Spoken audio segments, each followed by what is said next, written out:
Welcome back to the Neuroscience Meets Social and Emotional Learning podcast, episode number 98.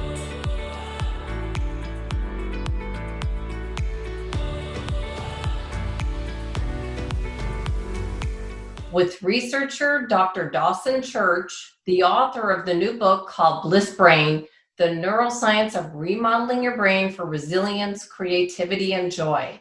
My name is Andrea Samadi. And if you're new here, I'm a former educator who created this podcast to bring the most current neuroscience research, along with high-performing experts who've risen to the top of their field, with specific strategies or ideas that you can implement immediately, whether you're an educator or in the corporate space, to take your results to the next level.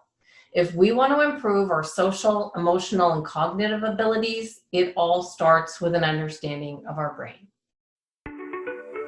Today, we are so lucky to have the opportunity to speak with Dr. Dawson Church, the author of the new book called Bliss Brain, the Neuroscience of Remodeling Your Brain for Resilience, Creativity, and Joy.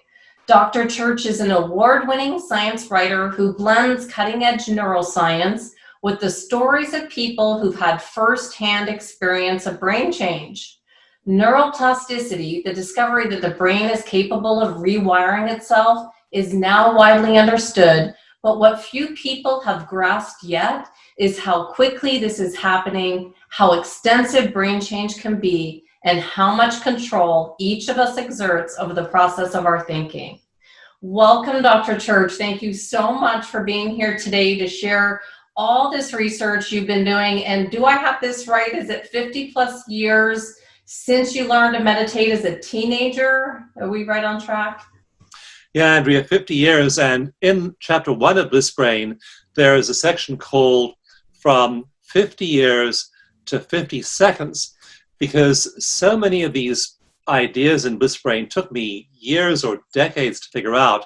And I've had a long career in science, and I have been involved in over 100 clinical trials. And so what I try to do in Bliss Brain is distill all it down. And the reason for 50 seconds is it did take me 50 years to figure out all the stuff. But at one of our retreats in San Diego recently, we hooked everyone up to EEGs before the retreat and after the retreat. We trained them during the retreat to acquire these elevated emotional and brain states of meditation masters. And so we timed how long it took them to get into those states on day 1 and day 7 at the end of the retreat. And one woman by the end of the retreat was hitting that experience, that ecstatic Bliss Brain experience, in 47 seconds, under 1 minute. That's why that section is called 50 years to 50 seconds. So I don't want everyone to have to spend 50 years or 10,000 hours slogging their way through like I did. I want you to get there in a minute or less. Well, I love that, because a lot of us have spent years developing our craft, and that's why we're trying to help share what we've learned and help people to fast track the results. So yes. When I was reading your book, I was so excited because I was just mentioning to you that I'm a long-time Dave Asprey follower and fan, and he did your foreword. And what I loved about seeing him there is that he talked about top performers he's come across in his career, and that's all Dave Asprey's involved with his book Superhuman. And he calls people like game changers. And he said that everyone that he comes across that is making a huge impact, they all meditate. How did you come across Dave Asprey? Are you guys good friends? Yeah, I met Dave through a best-selling authors group I'm a member of called the Transformational Leadership Council. And essentially around 2004, 2005, Jack Canfield, who at that point was selling millions of copies of his Chicken Soup for the Soul books and other books in the Chicken Soup series.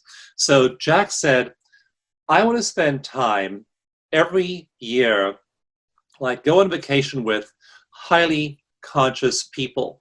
And he picked about 100 people: Marianne Williamson, John Gray, Neil Donald Walsh, Don Miguel Ruiz, all of these great teachers, authors. And he invited people to be part of this group of essentially friends called the Transformational Leadership Council. And so Dave's a member of that, as am I. And it's just so cool. We get together and we have a chance to just hang out together. There's no real agenda to the meetings. There's no big goal or objective. It's just to really be with each other and support each other's personal and spiritual growth. So that's how I met Dave, and we just met and just instantly hit it off together. And I love all of the leading edge nutritional ideas Dave has, but Dave has been a real fan of meditation for a long time, has a company called 40 Years of Zen, and really knows the field. And we now understand that you can map Zen, you can map Samadhi, you can map all these elevated states that used to be very mysterious to us. I mean, how do you know when a Ramakrishna or Ramamana Maharshi or a Rumi or a Hafiz or a Saint Teresa or Saint Catherine of Siena, how do you know when someone's really enlightened, when someone's hit this state of extreme bliss, extreme ecstasy? And, 100 years ago or 1,000 years ago, there was no way of measuring this. But science is just great, because science has this love of quantifying things. And so with these advanced EEGs and MRIs and other tools we have now, we can literally plug people in and measure their brain state. And in Bliss Brain, I have a lot of images, and as well as the stories, there are a lot of images of MRIs and EEGs. And we can literally look at one of those, and without knowing anything about that person, I can give you a personality map of them, especially their spiritual state, based purely on the way their brain is functioning, because the brains of the masters function very differently from the brains of ordinary people. And now this is allowing us to actually train ordinary people to hit those brain states without taking the 10,000 hours it takes the Tibetan masters to get there. So we're in exciting times, and Dave's as much a part of this revolution as I am. Well, I love this, and I'm fully aware of that group, because I used to work with Mark Victor Hansen, Jack Canfield, when I worked in the seminar industry. And wasn't it right that when Rhonda Byrne was looking for people for the movie The Secret, she asked a lot of people from that group back then? She just went to this group that had high-powered people studying together. It would make sense. Just ask them, let me interview you all in the movie The Secret. I feel like that's where the movie The Secret was actually filmed largely at a Transformational Leadership Council meeting, and then she added in additional footage as well. But that's where the bulk of the movie was filmed. That's what I thought. Well, it's powerful to get this opportunity to speak with you and to make connections for people that I've worked with in the past. Let's get right into the questions, because this interview is timely and it's important, Dr. Church, since we're going through such difficult times in the world, and things are changing on a day-to-day basis, no matter what part of the world we're living in. And this podcast now is reaching over 110 countries. So, people are all over the world tuning in, which surprised me, but I follow the statistics, and people are very interested in learning this topic, which is why I keep going and keep looking for more people like you to talk with. Can you explain what you've discovered to be the secret for tuning our brain towards positivity, directing our thoughts, habits, and behaviors to a happier life? It's a question that has obsessed people for millennia. The Buddha over 2,000 years ago was trying to find some way of relieving the suffering in the world. And Jesus and Muhammad and Lao Tzu and all the great spiritual teachers have been wrestling with these difficult questions. Plato wrestled with them centuries before Jesus and the Buddha. And all throughout history, we find this problem of human suffering there. And so how do we not live in suffering? And it's been thought of as a moral and spiritual issue. And what I really show in my books, especially Bliss Brain, but in my earlier books as well, Mind to Matter and The Genie in Your Genes, it's a biological problem. It's simply a feature of how the brain evolved. And we didn't evolve to be happy because there was no survival benefit in being happy. Like if you were competing 100,000 years ago with Neanderthals, and the Ice Age was ending 30,000 years ago, and you were having to compete with scarce resources with other tribes, other animals, other species, there was no value in terms of evolutionary utility in being happy. I mean, the happier person didn't kill the bison or find the potato tubers and eat. It was the person who was the most attentive to pattern recognition of what was different around them, and especially threats. So when you walked over that ridge and you checked out the territory, if you were the human who noticed that rustle in the grass, there was a hungry lion, then you fled or you fought and you lived. But if you're the happy-go-lucky minstrel walking around whistling and singing, you got eaten. So happiness genes and happiness moods just got weeded from the gene pool over time. And the more focused you were on the negative, the more you survived. So that was great for survival. But then as our lives have become easier, and at the end of Bliss Brain, I show how over the last 200, 300, 400 years, our lives have become dramatically easier. Like the average person now is about 3 times as wealthy today than the average person in 1980. So if you take the average global wealth, global GDP, divided by the number of people in the world, 1980, and then now, people are 3 times as wealthy now in only less than 40 years. Between now and 1800, about 100 times as wealthy. In terms of longevity, our lifespans have doubled in the last century. And there are many markers like that. There are actually hundreds of markers like that that show that we live in a much more secure and safe world than we used to, than certainly that our ancestors lived in. So we have no threats. I mean, there aren't, lions and tigers, like I'm looking out the window of my office right now, and there are no like rampaging wildebeest or swarms of Neanderthals pouring over the hill with their spears ready to attack the little village I live in.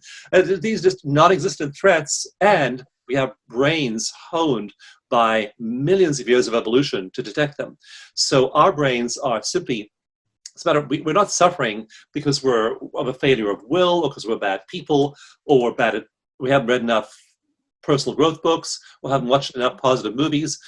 We're just hardwired to do that. And so that's been the fundamental problem, is how do you do this? Because now, for example, in my book, The Gene in Your Genes, I talk about how high cortisol, that stress chemical, wonderful stress hormone that pushes you to fight or flight, fabulous for fighting off the lions and tigers, now does things like decrease memory and learning, produce atrophy of the hippocampus of the brain, produce loss of muscle mass, bone density, skin elasticity, depresses your immune system, increases inflammation, does all kinds of bad things, ages you really, really, really quickly. So all of these traits and brain states and hormones that was so really useful to our ancestors are killing us today.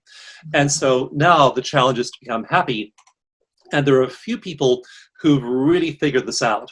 And they've generally spent 10,000 hours or more in meditation. So these Tibetan masters who go on 3-year, 3-month, and 3-day retreats, and some of them have gone on 5 of those retreats. So they've spent 15 years, 20 years in meditation. We look at their brain activity, it's not paranoid. In fact, the parts of the brain that handle stress in those adepts literally begin to shrink. And the parts to do with happiness start to grow. And so how do you grow a happy brain? It's a huge, big issue. And the surprising, we knew we could do it a little bit. What I show in Bliss Brain, I gather all this research showing you can do it a lot. Like I have the story of Graham Phillips, who was an astrophysicist and then became a TV reporter and has a show in Australia called Catalyst. And Graham Phillips learned about meditation, heard about its health benefits, and said, I'm going to learn to meditate, do a 8-week program, but I'm going to take my TV crew into a top-notch medical imaging laboratory, and I'm going to get brain scans, I'm going to have my brain mapped, I'm going to have my body mapped, and then we'll do that before and after the 8 weeks and see how it changes. And they found when they analyzed his brain, so they used high-resolution MRIs to map every part of Graham Phillips's brain, and then he began to meditate, be mindful. 2-3 weeks in, his whole mood began to change. He felt much less stressed, had much less episodes of negative emotion. After 8 weeks, they took him back into that MRI lab, mapped each part of his brain again, and some regions had grown by 3 or 4% in only 8 weeks. But the part of his brain that grew the most was a small little seed-shaped sliver of tissue right in the center of the brain called the dentate gyrus.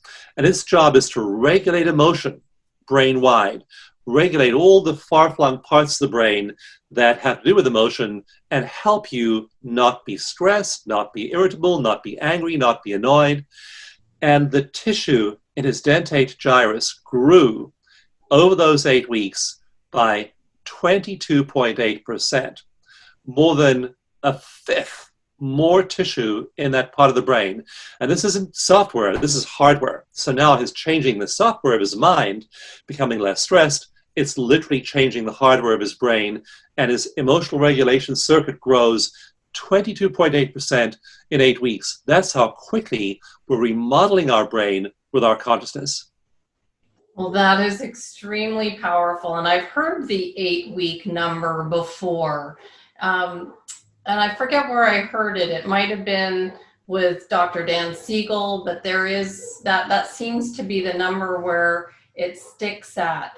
And I know most people that are listening to this podcast are aware of the importance of meditation, but I do hear some places where people get stuck with their practice.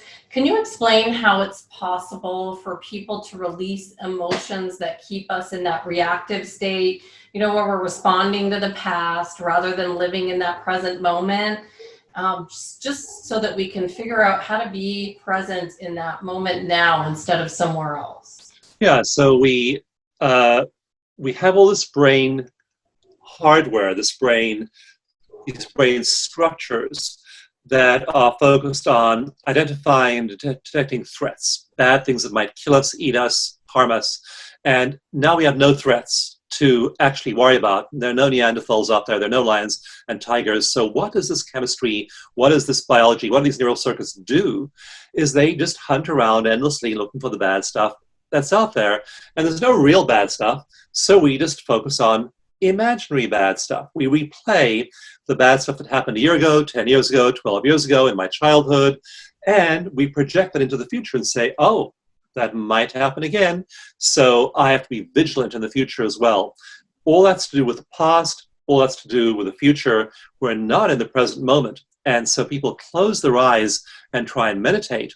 And what that does is that cuts off, our eyes are sending roughly 9 million pieces of information, of data, through the optic nerve to the occipital lobe in the back of the skull and the brain here every second. Every second, there are those millions of bits of information going through the optic nerve into the back of the brain, and you close your eyes, cut them off, that flow of information goes down, goes away, and suddenly you're even more obsessed with the past and the future.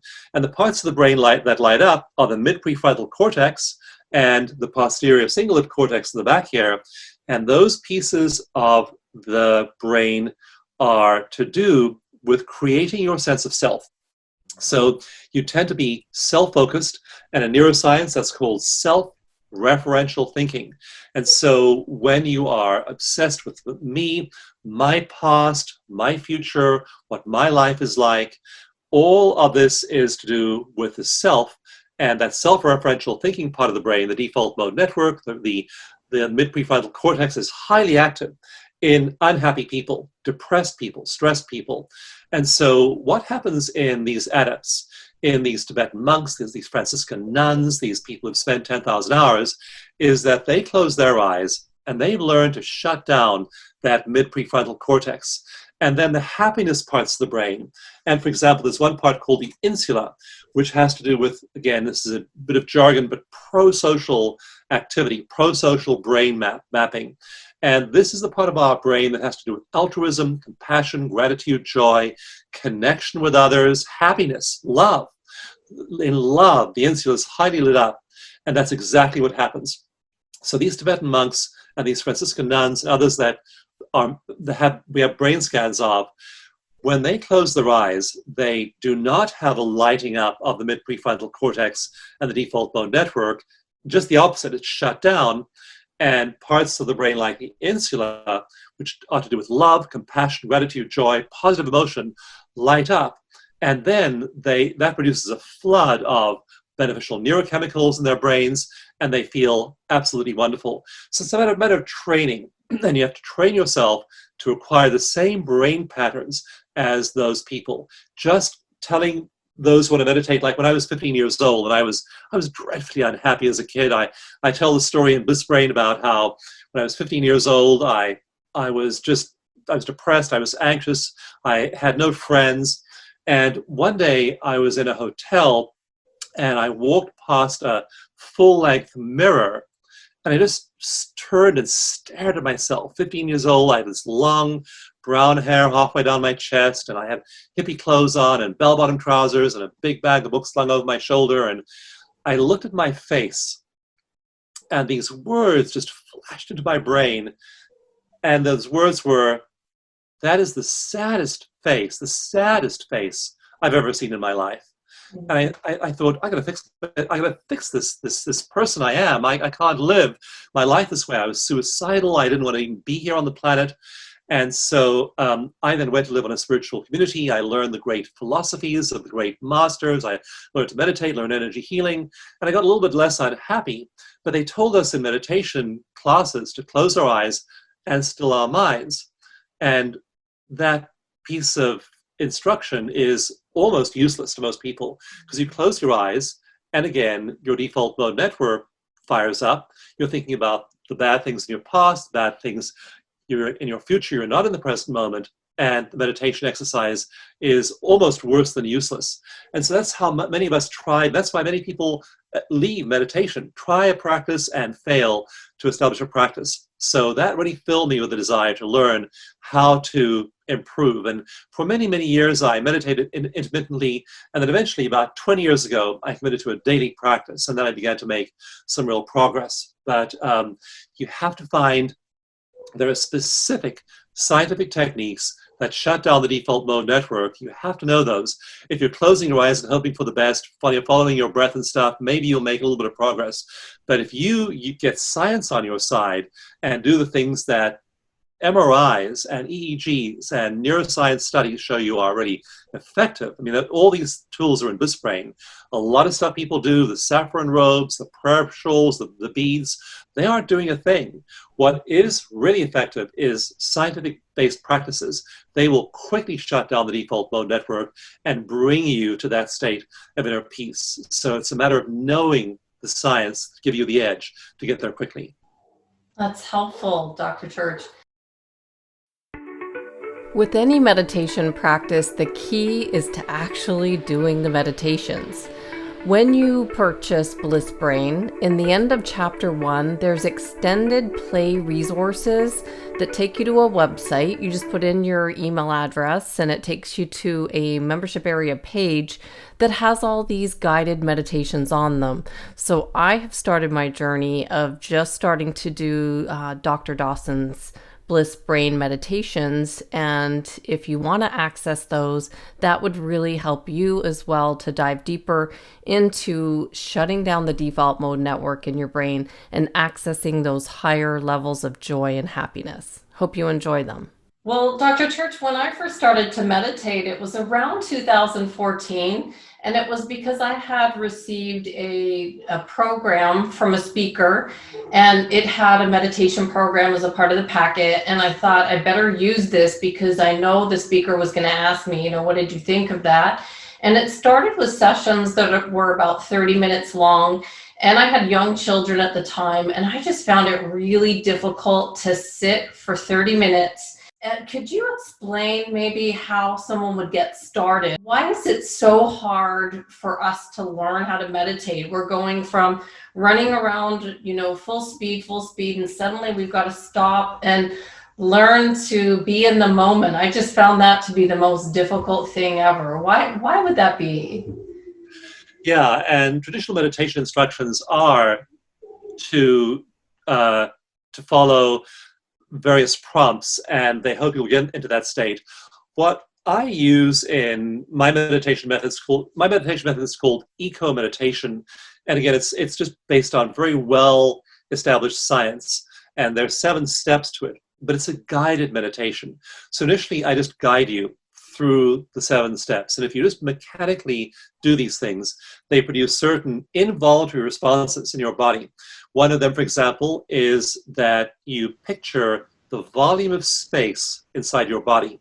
Now, early EEG studies in the 1960s and 70s found that if you just picture empty space, especially between your eyes, your brain goes into an alpha brainwave state, which is the ideal brainwave state for entering meditation. So we have you do that. You just picture a big empty space between your eyes, but you're guided to that. So you don't have to remember to do this. You're guided to do that. Another thing you do is there's a little trick to relaxing your body and stimulating your vagus nerve. Your vagus nerve goes all over your body, hooks up your gut and your heart and your lungs and all your internal systems, and it governs the parasympathetic nervous system. It's the main branch of the nervous system that handles the relaxation response. And if you just relax one particular muscle, it sends a signal to the whole vagus system to relax the whole body. So you do that.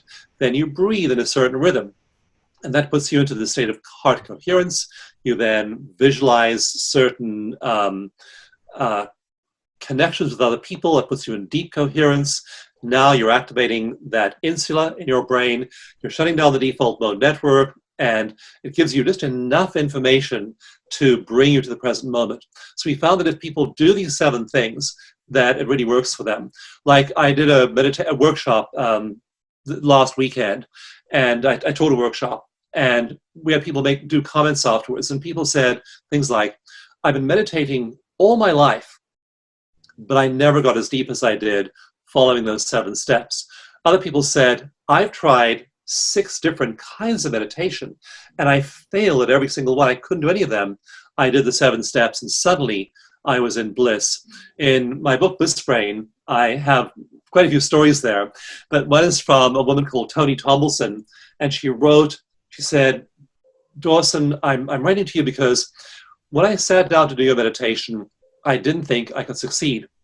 I've been trying to meditate on and off for the last year, but I'm burned out, stressed with parenting, with life.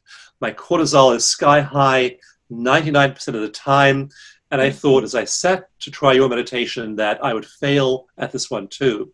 She said, as I followed these 7 simple steps, suddenly I was in bliss. Tears of joy began to roll down my cheeks, and I was in the place I'd longed to be for so long. And that's a common experience because people are just following the science. If you go try freelance it, go try with traditional meditation techniques, they may or may not work for you. If you follow the science, do what science says is effective, the chances are you'll have a good experience in a guided meditation in getting to that present moment. And the beauty of it is that once you've learned to do that 1 or 2 times, you will know exactly how to get there the 3rd, 4th, 7th, and 198th. Well, that's very helpful because it helps someone to have a plan when you're beginning, especially you don't know what you're doing and you don't know what you don't know. So to have a plan, to have a structure to what you're doing really helps. And I know that we could all use the benefits of resilience from meditation, especially these days. Can you explain what your research has shown about how we can learn to relax, and perhaps what brain waves are associated with relaxation and resilience? And maybe how this even impacts aging and our telomeres. Yeah, it has huge effects down the road in aging. And the pattern we're looking to train people in Bliss Brain, and I have a lot of images in Bliss Brain, like there are over 100 images, like images of MRIs, images of people, but diagrams to help you really understand all of this. And there are these basic brain waves ranging in frequency from really slow waves. And frequency just means how many times a second the neurons are firing. So if they're firing once a second, that's a very slow wave. If they're firing 100 times a second, that's a very fast brain wave. And so that alpha wave I mentioned is in a range of between 7 and 12 times a second that those neurons are firing. When you sleep, when you're in deep sleep, you're in delta, the slowest brain wave, 0 to 4 cycles a second. When you emerge into the dreaming state every hour or 2, then you're in the next slowest wave, theta, which is 4 to 8 cycles per second. And then going into alpha, then if you're waking up, you're losing that theta and delta, those slow waves, moving through alpha, and then you're in beta. And beta from around 13 to around 30, that is the range of normal consciousness and normal activity. When you're just doing stuff during your day, most of the time, thinking mind's turned on, you're in beta. Now, if you are stressed, you make a lot of beta, and all the other waves almost totally go away, or in fact, completely go away. So stressed people have a lot of beta. So it's this middle wave, and there's a lot of it in stressed people. And there's very little alpha, theta, and delta. And there's also very little of the very highest wave called gamma. And that's going from 30 or 40 cycles a second, all the way up to hundreds of cycles a second. And so what these adepts, what these yogis, what these meditation experts have is they have a lot of gamma. And gamma is the wave of creativity, of resilience, of happiness. And so while you might have a little burst of happiness once if you eat a peanut M&M, and a little burst of gamma if you solve a crossword puzzle, if you figure out a solution to a problem, you'll have a little burst of gamma, maybe 3 seconds long. These adepts have large amounts of gamma, and they sustain them sometimes for 15, 20 minutes. And that's refining. So we can read people's brain waves with an EEG, and we can analyze where they are, and they change. I have images in the book of a woman in front of a conference, in front of a huge hall with hundreds of people in the audience, and we've got her brain wave patterns displayed on the screen around her. So we have this massive, like 30-foot screen with all these brain waves showing up there. And when she's thinking about childhood abuse, she has large amounts of beta, that signature wave of anxiety, stress, panic, and she has almost no theta and delta and no gamma whatsoever. Then we treat her, she has a really great session, she drops down, all that stressed out beta goes away, she has a nice alpha pattern, she has lots of theta, lots of delta, where they're becoming peaceful because they have that what we call the awakened mind pattern. And we can train people to acquire this now in really short amounts of time. Like Graham Phillips, in 8 weeks, he was able to bring his mind and his brain into the same state that would normally take a Zen master or a Tibetan monk 10,000 hours or more to get to. Well, this is very helpful. Thank you so much for this detail to help us really understand how we can get the benefits of meditation. Now, just from meditating since you were a teenager, can you tell me what you've noticed? I know what I've noticed in just 6 years, but I'm curious what you've noticed. It changes everything. Meditation changes everything. And I tell the story, when I was 45 years old, 20 years ago, I decided to make this commitment to daily meditation, and my whole life began to change after that. And it changed really rapidly. And so you see changes. And then the one that I wrote Bliss Brain because I had a burning desire, Andrea, to let people know that you can reach this state of extreme happiness. And so you look at the images, say, of St. Francis of Assisi, when he was in this blissed out communion with God. You look at the images of Ramana Maharshi or Ramakrishna photographs from the 1890s of these Indian saints, and they were just completely in this altered state. Or read the poetry of Rumi or Hafiz, and they talk about Teresa of Avila talking about passionate oneness, union with the divine beloved, with God. And so these people weren't just happy, they were incredibly blissful. I found as I meditated year after year, first of all, I became much more stable, became much more healthy, all the external circumstances of my life, and that changed very, very quickly for the better after I began to meditate daily. Then I discovered all the 7 steps of eco-meditation because I was trying a lot of different techniques, and I found that if you strung those 7 things together, they were super effective. And then after a few more years of doing that and beginning to teach it, I found I was extraordinarily happy. I was no longer that stressed out, unhappy teenager, and I wasn't just average happy. If you look at the studies of these Tibetan monks, they have 25 times the amount of gamma that the average person has. I mean, they are so happy. They're completely in another realm in terms of feeling great. And I wrote Bliss Brain. I wrote this book called Bliss Brain about these ecstatic states I was in. And that year I wrote it, just the previous October, my house burned down in a wildfire, and my wife and I fled just about 2 minutes before our house and our office was consumed by the flames. And then we had a huge financial disaster as a result of losing everything we owned. So we wound up heavily, hundreds of thousands of dollars in debt. In the year after the fire, several of our neighbors had died in the fire.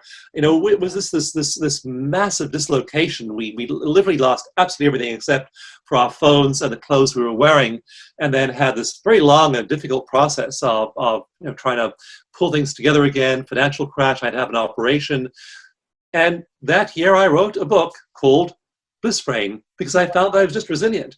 I knew how to be in my body. I knew how to be centered in my heart. I knew how to not get PTSD. So there's a whole chapter 7 of Bliss Brain is all about post-traumatic growth. And we're very focused on how tragedy and trauma will push people into developing symptoms like flashbacks and nightmares and intrusive thoughts and all the terrible things that happen to people who have traumatic stress. But PTSD actually is just one option. The other possibility is that you have post-traumatic growth. So chapter 7 of Bliss Brain is all about how to use the tragedies, the disasters, the divorce and the sickness and the financial crash and the health crisis. Use them as literally fuel for your transformational journey, because you can grow throughout them and become a much stronger and happier and more resilient person as a result. So I'm not writing Bliss Brain as a person who just had a fabulously easy life. It was a very difficult year, and I still wrote a book and explained how you can be there too.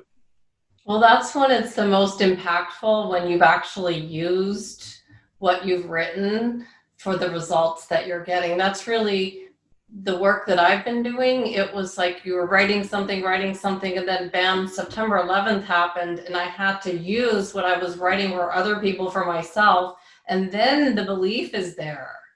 Then you're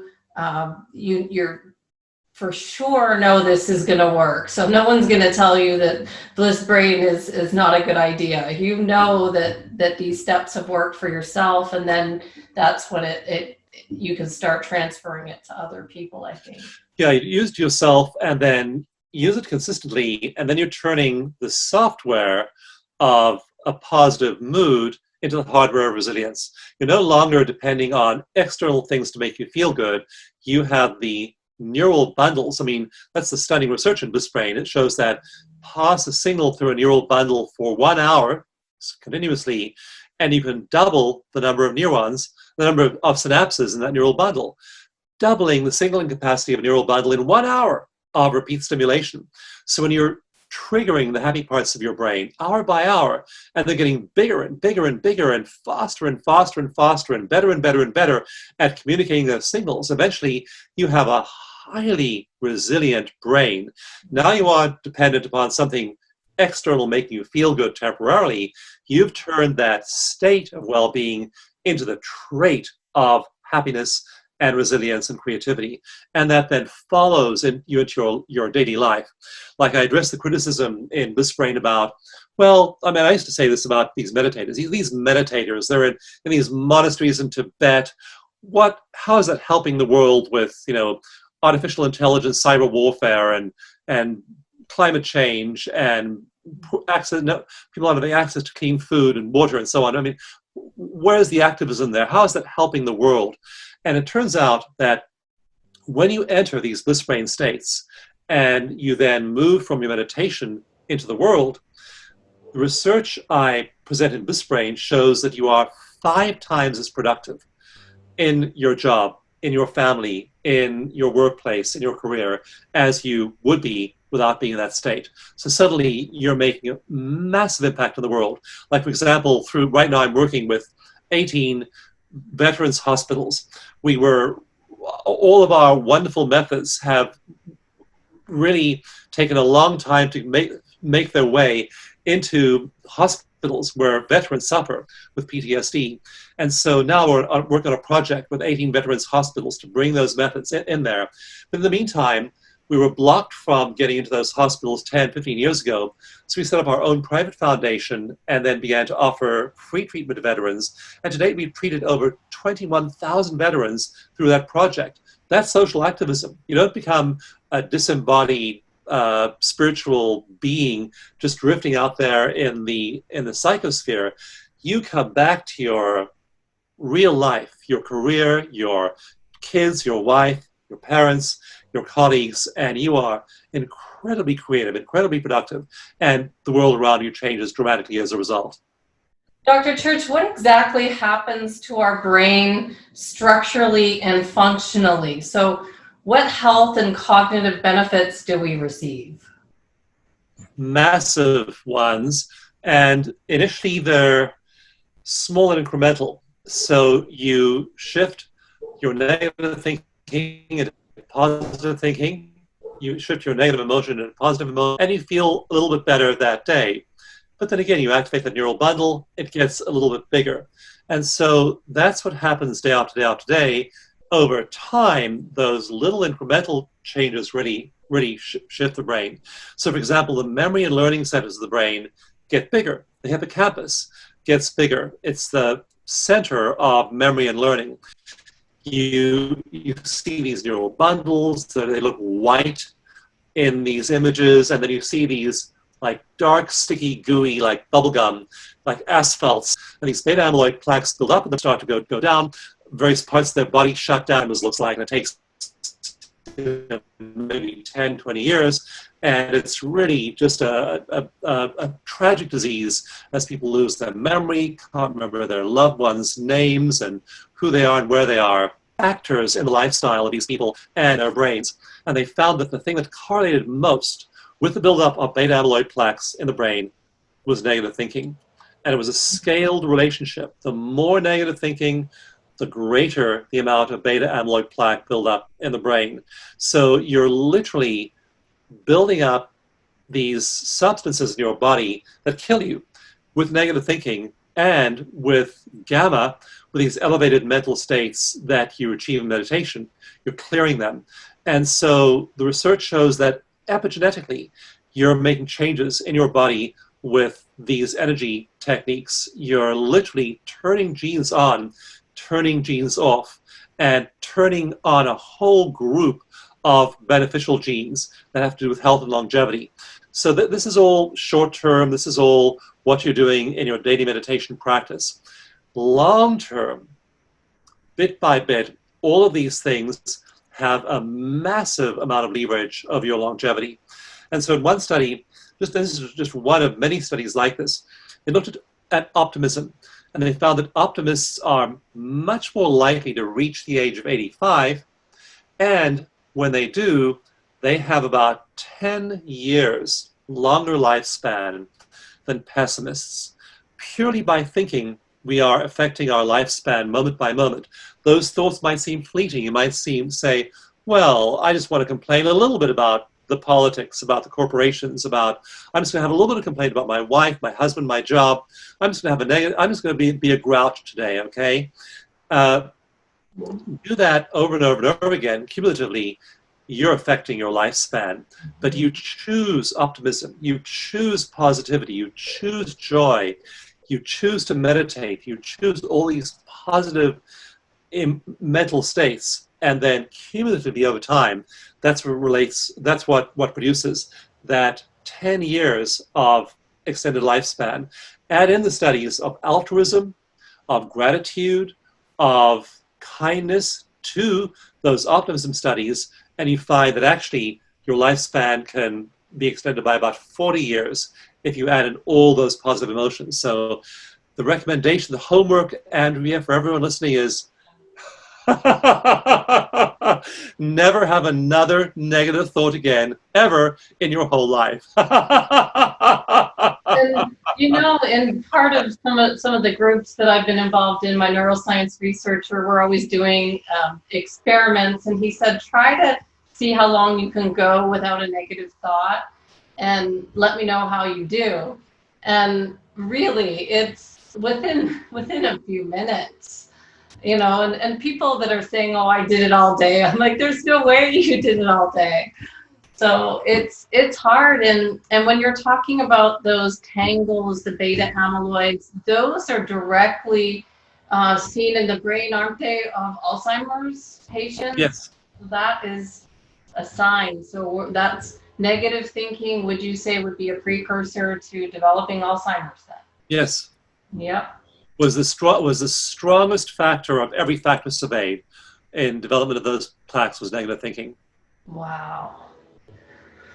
Wow. Well, we know what we're supposed to do. It's just taking the time to learn this because we haven't all been trained this right way. How do you you talked about it in the beginning. Your book is called Bliss Brain, and you talked about these higher levels with the Bliss Molecule. What is that, and how can we access it if maybe we've been meditating a little bit, we want to go deeper? What do you suggest? Yeah, and chapter 5 of Bliss Brain is called the Bliss Molecule. And what to do to go deeper is that at the end of each chapter, there is a section called Extended Play Resources. And that has things like audio meditation. So each chapter has a meditation I made where you can follow along and implement the guidance in that chapter. There are videos, there are links to YouTube videos and other resources that will help you get deeper into the material. And so chapter 5 is all about the bliss molecules, and there are 7 of them that we generate in meditation, and these are really pleasurable molecules. So I begin by talking about what neurotransmitters do, what hormones do, and then essentially they are docking with receptor sites in the cells of our brains, and that's how they're having their effects. So for example, serotonin docks with serotonin receptors and makes us feel better. But I also talk about all the artificial drugs we can consume. Just like, for example, beta endorphins are a highly pleasurable molecule. They block pain, and synthetic morphine docks with the same receptor sites as beta endorphins. That's why it works. THC, found in marijuana, docks with the same receptor sites as anandamide made by our own brains.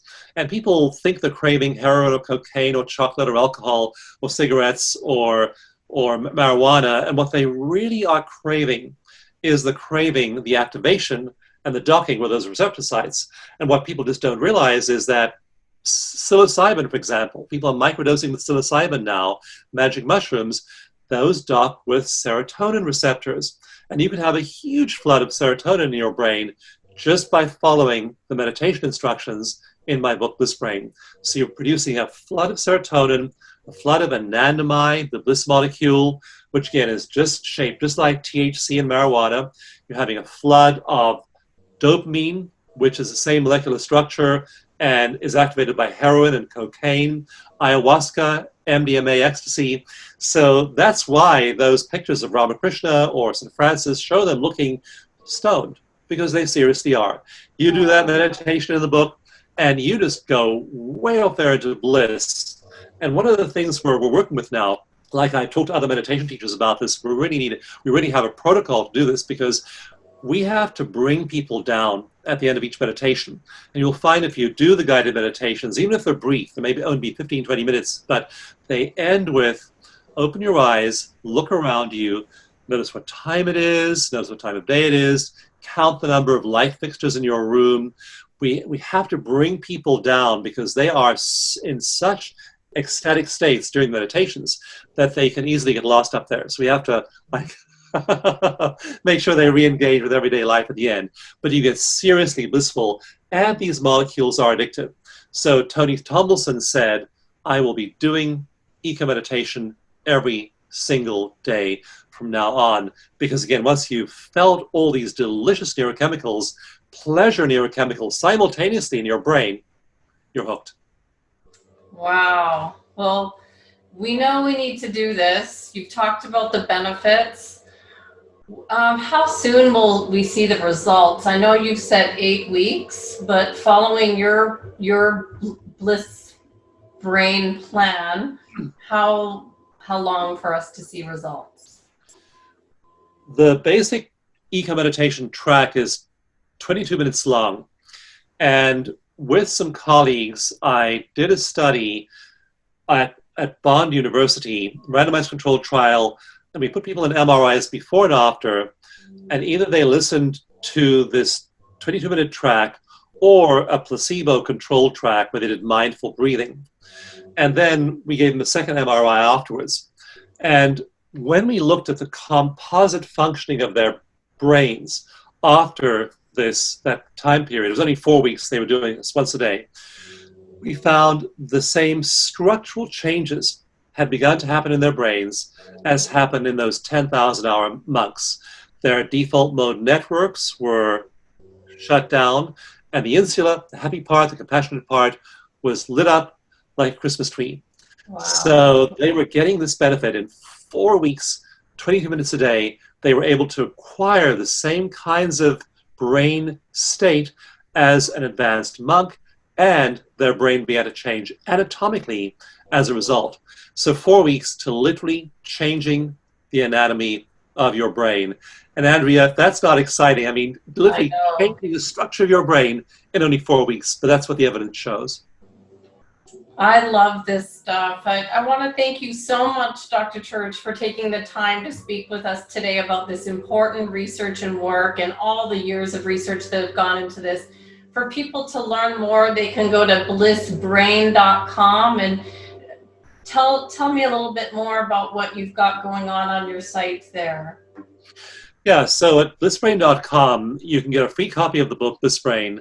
You pay shipping and handling, and that also will give you access to all of the extended play resources. So you get the book, and then you'll want to follow the links in the book and go and download the meditations and use all the other resources there. Because again, none of this works unless you do it. You have to practice. And so it's essential that you start to practice, and you'll feel the shifts in your body. It's not going to be like, to have to do this for 6 weeks or 8 weeks or a year. You will literally, like Tony Tomlinson said, I did it one time. I followed the 7 steps and I was there. So you'll feel it fast, and then you just keep on doing it for those 4 weeks. Your brain starts to change. You start to get addicted to feeling that good, and then you want to meditate all the time, every day, because you know it's the source of this intensely pleasurable mental state. Well, I really look forward to having a look at your meditation, because I've been using Dan Siegel's Wheel of Awareness for a bit and trying different ones, and it's always good to switch it up. Would you agree? Do different types? Yes, use different ones and then find a combination that works with you. Like Dan's is a wonderful meditation, and it has you, it really centers you and makes you aware of all the different levels of your being. So it's really useful. And then what people typically do, like Jack Canfield has his several meditations as well, but he has people do eco meditation now first. And so it only takes about 5 minutes to go through the basic 7 steps. Then you go and do Jack's Tree of Life meditation or Dan's Wheel meditation. This will get you into the zone, into flow, and you then go and do all kinds of other things in flow. I love it. Thank you so much. And if people want to reach you, what is the best way?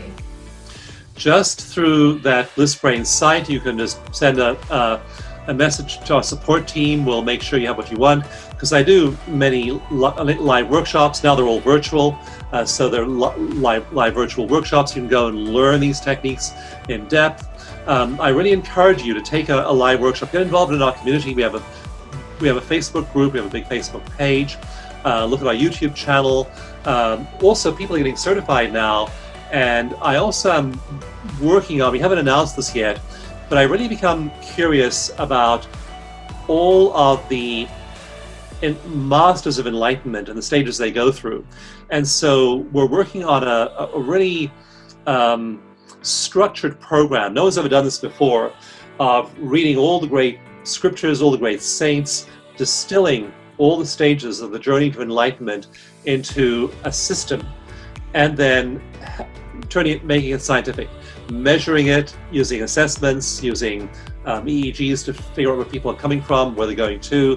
So we're setting up this enlightenment journey program for people, and we'll be announcing that probably sometime in the next year. It's a big, huge project to accomplish this, but we're doing that now. So if you're on our email list, which you will be if you go to blissbrain.com, you'll then get announcements about live classes and about books and about all kinds of other things that are going on, studies that are happening right now, the work in the Veterans Administration, all of that you'll have access to through blissbrain.com. Well, you've made quite a case for meditation, so we should all thank you so much. I appreciate your time today. We've all got to go to blissbrain.com and get going. Thank you. Thank you so much. It's been a joy to share, Andrea. Thank you. Thanks so much for your time.